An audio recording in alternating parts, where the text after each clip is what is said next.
Bonjour, deuxième extrait de Tambora d'Hélène Laurin, paru aux éditions Verdier dans la collection Chaoïde en 2025. Je suis mère de filles. Leurs corps seront scrutés, découpés des yeux, évalués, menacés, suivis, classés. Par défaut, leur parole vaudra moins. L'une des deux dit toujours oui, l'autre dit toujours non. J'ai peur pour l'une. Faire plaisir, cette drogue dont je n'ai pas encore décroché, elle devra ne pas y sombrer. J'ai peur pour l'autre, une fille colère, une fille qui dit non, sans cesse recadrée, exclue, anormalisée. Des filles. On voudra décider pour elles, elles seront moquées, dévalorisées, sous-estimées. On voudra les ouvrir, les pénétrer, les décomposer, les exhiber, les grignoter.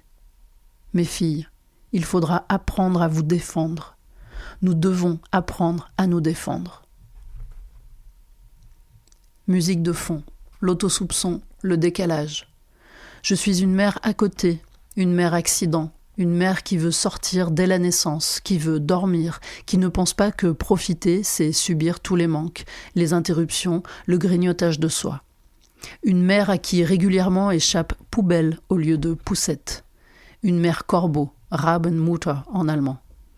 Une mère suspecte, une mère pas assez, une mère éclipse, une mère ellipse, lunatique, qui ne peut pas tout donner, qui a déjà peu pour soi, pas assez pour soi, qui fouille et gratte et racle et rogne les tréfonds de son être pour les trouver, les ressources de la vie privilégiée pourtant qu'elle mène, la vie accompagnée d'un père trop, un père qui, dans la bouche des hommes qui l'entourent, joue à la mère, fait le baby-sitter, comme le lui reprochent ses collègues, ses chefs, ses copains, un père seul aussi. Et la mère moins, et le père trop, en vase communicant, persuadés d'être au bon endroit, le seul où ils puissent être, mais seul.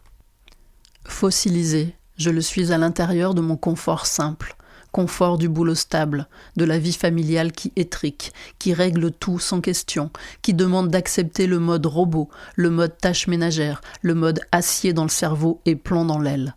Le mode acier dans le cerveau et plomb dans l'aile. Le mode acier dans le cerveau et plomb dans l'aile. 1 kilomètre à pied, ça use, terrifié, calme. Mes enfants vont-ils mourir de soif en 2050 ? 2 kilomètres à pied, éponge lourde, miettes baveuses, tambourinement du lave-linge. Faut-il faire des réserves de nourriture dans la cave ? 3 kilomètres à pied, ça use, et des bougies pour l'hiver, de l'iode pour le nucléaire, et pourquoi personne ne bute Poutine ? Gants Mappa et bouloches de merde dans les toilettes, vinaigre blanc et bave du bicarbonate, cris de bébé ou sirène des pompiers. 3 kilomètres à pied. Maman, faut faire les devoirs. Apprendre par cœur la première strophe de In meinem kleinen Apfel, les couples de 10 et compter 2 par 2 jusqu'à 30. Écoterrorisme et méga-bassine. À ton tour de faire l'histoire du soir. Ah non, c'est à toi, moi c'était hier. Marine Le Pen 2027. Faudra-t-il cacher le nom arabe de mes enfants ? In meinem kleinen Apfel, da sieht es lustig aus. Elon Musk a-t-il des amis ? Gargouillement de la bouilloire et noyau de cerise odorant au micro-ondes. Anniversaire, 10 enfants max, ne pas oublier les boules caisses.